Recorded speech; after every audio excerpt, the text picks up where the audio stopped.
Di tengah, maka ulama azharkan Islam wasatiyah. Makna wasat tengah.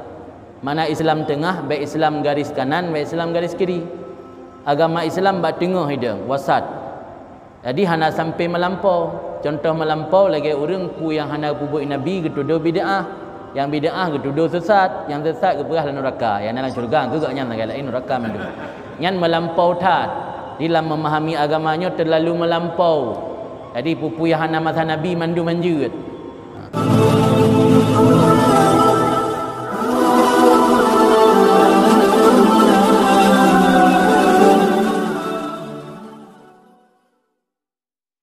Jadi toleran dalam agama, tapi baik sampai berat.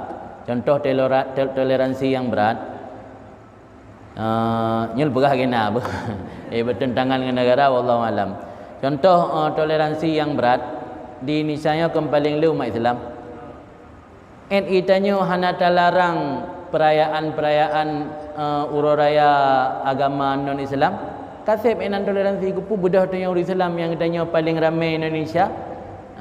Ya apa Kristen row nah dia hadiri acara-acara awaknya nah. Ya nak giyunya contoh toleransi yang kebablasan ke. Jadi toleransi tetap dibenarkan. Malah giyu agama Islam agama toleran. Nabi nak bergabung istu bidini samha, aku diutus membawa agama yang toleran.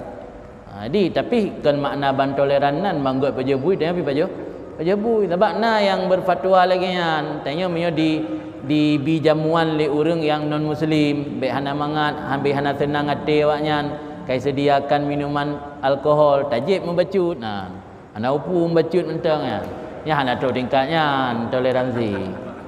Jadi kadang-kadang umat Islamnya karena pemikirannya liberal, toleransinya kadang berlebihan.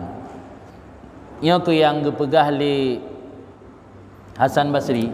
Hasan Basri murid daripada Sayyidina Ali. Yang baca juga lalu akhiri.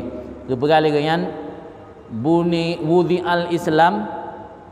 al-Islam fauqat taksir wa dunal ghulu wa fauqat taksir. Apa makna haji?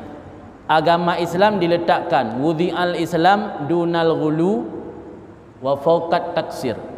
Islam ini diletakkan di bawah ghulu. Mana ghulu sikap melampau, ghulu. Dan di atas taksir, mana taksir teledor. Islam di tengah, maka ulama azharkan Islam wasatiyah. Makna wasat tengah. Mana Islam tengah, baik Islam garis kanan, baik Islam garis kiri. Agama Islam bak tengah hidang, wasat. Jadi hana sampai melampau.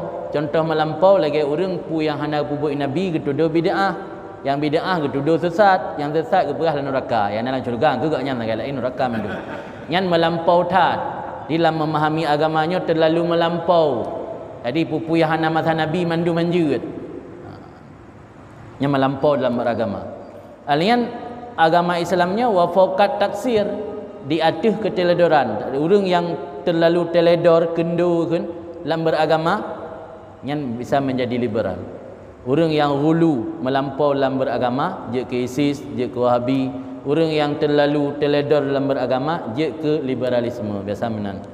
Jadi agama Islamnya buat tengah-tengah, baik terlalu melampau tak, baik terlalu teledor tak. Kan haba Hasan Basri